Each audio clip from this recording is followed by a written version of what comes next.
So today is not only a special day for me, but it is very exciting. I'm able to finally get back out onto my beast.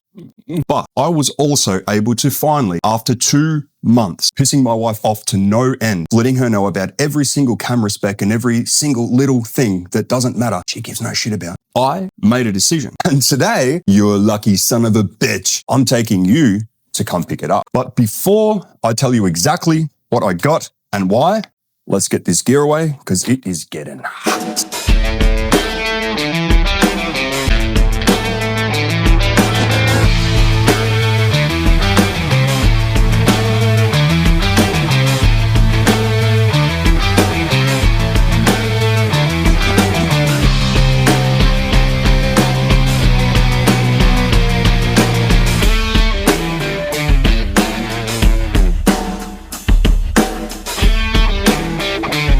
So here's the deal, here's the problem. When you're going to buy, especially your first camera, you think that you can just hop on YouTube, look at a few reviews, go sit on Google, type in your specs, look at a couple of little things here and there, and then you're sweet. But the reality is, it is a freaking cesspool of nonsense and spec sheets and false comparisons and just so much shit that doesn't matter.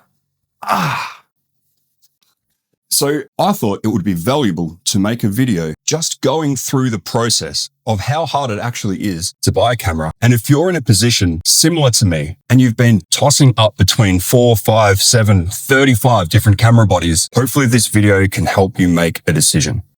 I'm thirsty. And so just to make it a little bit easier for you guys to understand what the hell has been going on through my brain lately, let me take you through the journey. First off, we were looking at the Sony ZV-E1. I love the compact nature of it, but the overheating seemed like a problem. Then I moved over to the Lumix S9, and that thing looked awesome. Had the open gate, had that 6K deliciousness, and I need that open gate, right? But I was starting to see some inconsistencies with the build quality, especially the buttons, and it just, I don't know, that handle, man, looked terrible. Then I saw that Lumix had the S5 Mark II X. And that really got my juices flowing because it had all the 6K, it had the internal fan, had all this stuff. But if I'm just going to be honest, I really preferred the image of the Sony. Even though there was a lot of precious, fun-looking things going on with the Lumix range, I just couldn't really quite love it. So then I started looking at the Nikon ZR. Like, maybe my budget's going up a little bit higher here, especially in the used section because it's pretty new, but that red raw looks delicious. Then I realized it was going to cost me $1,700 in storage every time I wanted to film something. So I circled back to Sony and then I was looking at the ZV-E1 again and I was like, the A7S III. I like that, but I prefer this. And there's just all these different things that I was trying to put into one camera body. And it just wasn't freaking working. So I even considered, for my first camera, buying an FX3. Thankfully, I came to my senses because I don't even know what the hell I'm freaking doing. And I think the crappiest thing is that you hop on YouTube to try and figure out what the hell you want and you get all the reports and the reviews, but you're just really getting shillers out there making some money for themselves, which is cool. But hey, I actually want to know what the hell I need to buy. I don't just want to hear about how much money you're potentially going to get from this shit. And so basically all I was doing for 2 months was watching a bunch of shillers confuse the shit out of me. And what ended up happening was I basically went back to the camera I was originally going to get in the first place. And does that piss me off? A little bit, but I have to be sure about these things, you know? To be sure. Yeah, you're whining. But as I was spending all that time consuming myself unnecessarily, putting all that time and energy and effort into doing this, I realized something pretty important. And I think it's worth discussing here, especially for people that are looking for their first camera or their first setup to get themselves into YouTube. Are you ready? You are never going to find the perfect camera. I said it. And so after all of this nonsense, I decided to go with the Sony ZV-E1. But let me explain why.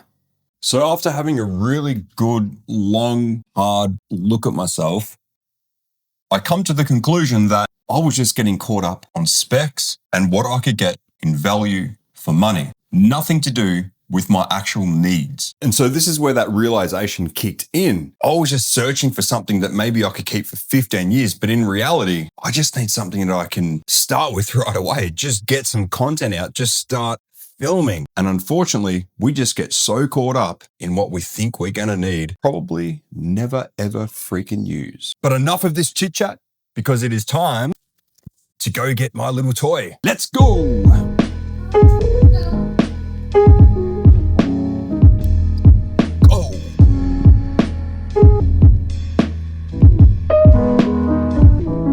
So whilst we're on the way to picking up my brand new toy, let me ask you a few hard questions like a good friend should. And these are things I should have asked myself 2 months ago. Firstly, what the hell is it that you're going to film right now anyway? Not what you're going to film in 5 years, not what you think you're going to want to film in 5 years, but right now. See, my problem was I was trying to find a camera that not only could I make these kind of vlogs with, but I could also shoot a freaking production with.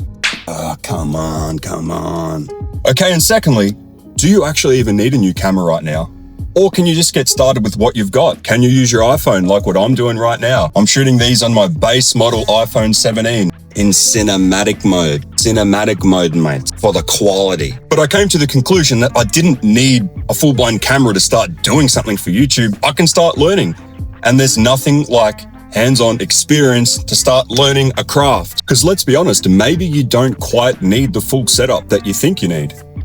Maybe you just need a point and shoot. And if that's the case, well then awesome, just go start doing something. Because nothing freaking beats hands-on experience.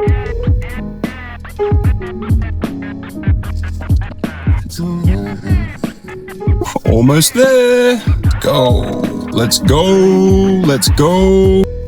It's okay. Take your time. Woo! Here we are. Woo! What do I do? You have a think about all that, and I'm going to go get my little baby. Woo! Let's see what we got here. Keys.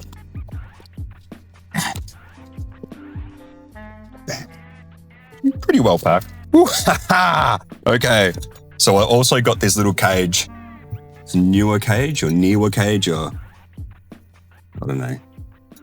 Mate, cinematic on iPhone doesn't quite always come up to scratch, all right? Got this because it is such a little body, but here it is.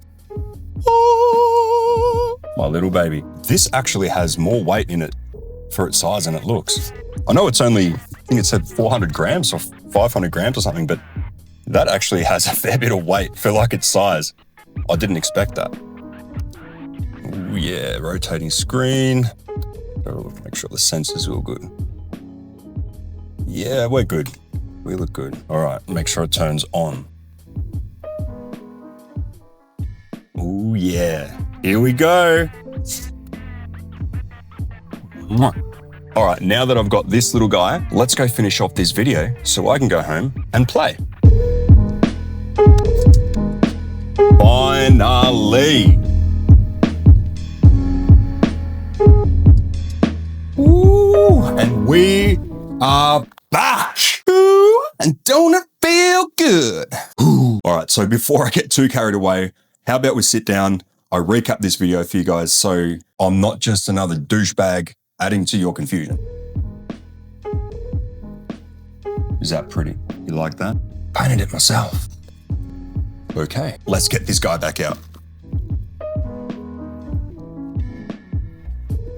And so now that I'm sorted and I've got this little guy here, well, where the hell does that leave you? If you're still sitting here watching this, I guarantee that you are doing exactly the same thing as what I'm doing, or a version of it.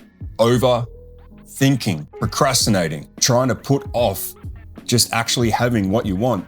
And who knows why the hell we do that? But we just do. You don't want this. Like, it really is ridiculous to just be trying to make it so perfect. Just getting way too ahead of myself. So instead of just buying this little guy to start with, I put myself through all that unnecessary crap I told you about earlier. And I know you're doing the same. So what would be my advice? I would implore you to really consider those 2 questions I asked you in the car. What are you going to film right now?